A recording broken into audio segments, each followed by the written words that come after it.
Kisah, Lukisan Hati Sang Duda. Episode 8, Tangisan pukul 12:30 dan pecah kemarahan. Warni kembali ke kamarnya, gemetar hebat. Ia menepis semua yang dilihatnya. Warni tidak percaya apa yang dilihatnya. Ia mencoba meyakinkan dirinya bahwa itu hanya mimpi buruk, bahwa Bapak A hanya menjenguk ibunya karena sakit, dan ciuman di kening itu hanyalah bentuk rasa terima kasih yang berlebihan. Namun, pijatan lembut di kaki dan raut wajah A yang penuh cinta adalah bukti yang terlalu jujur untuk disangkal. Kebenaran itu menghantamnya, memecahkan tembok pertahanan yang ia bangun sebagai anak yang protektif. Warni tidak mampu menghadapi amarah yang bergelora dalam dada. Perasaan dikhianati dan rasa sakit karena diabaikan oleh ibunya sendiri membuat emosinya tak terbendung. Tiba-tiba, ia tidak bisa lagi menahan suara. Warni meluapkan emosinya dengan menangis keras. Isakan pilunya yang memecah keheningan malam membangunkan seluruh rumah.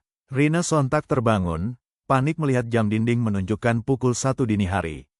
Ia dan A bergegas ke kamar Warni.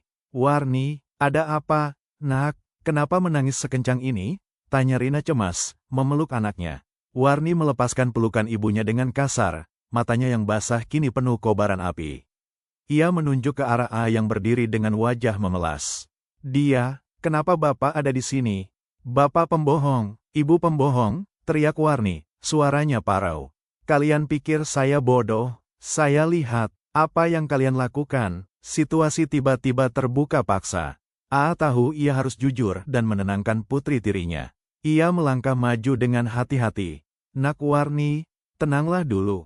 Duduklah, Bapak jelaskan, ujar A, suaranya meneduhkan. Tidak, jangan sentuh saya, tolak Warni histeris. A berhenti, mengambil napas. Ia menatap mata Warni dengan tulus, berharap ketenangan sujud duhanya bisa memancar pada remaja yang terluka ini.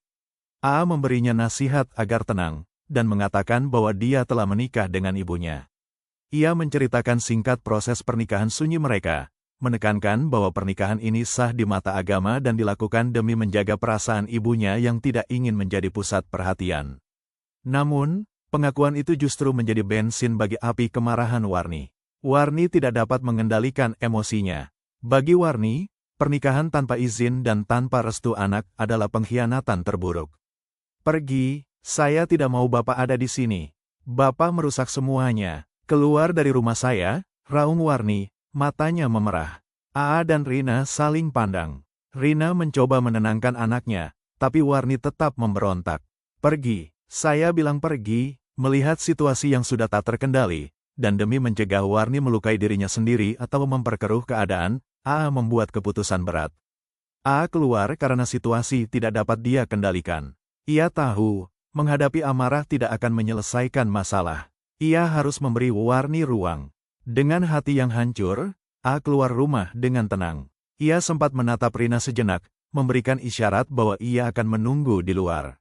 Saat A mencapai teras, sebuah benda keras melesat dari belakangnya. Warni melemparkan benda, mungkin asbak kecil atau cangkir, yang ia raih dari meja.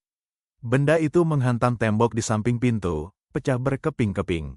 Lemparan itu tidak ditujukan untuk menyakiti, melainkan untuk meluapkan amarah yang tak tertahan. Untungnya, benda itu tidak sempat mengenai badan A. A bergidik mendengar pecahan itu.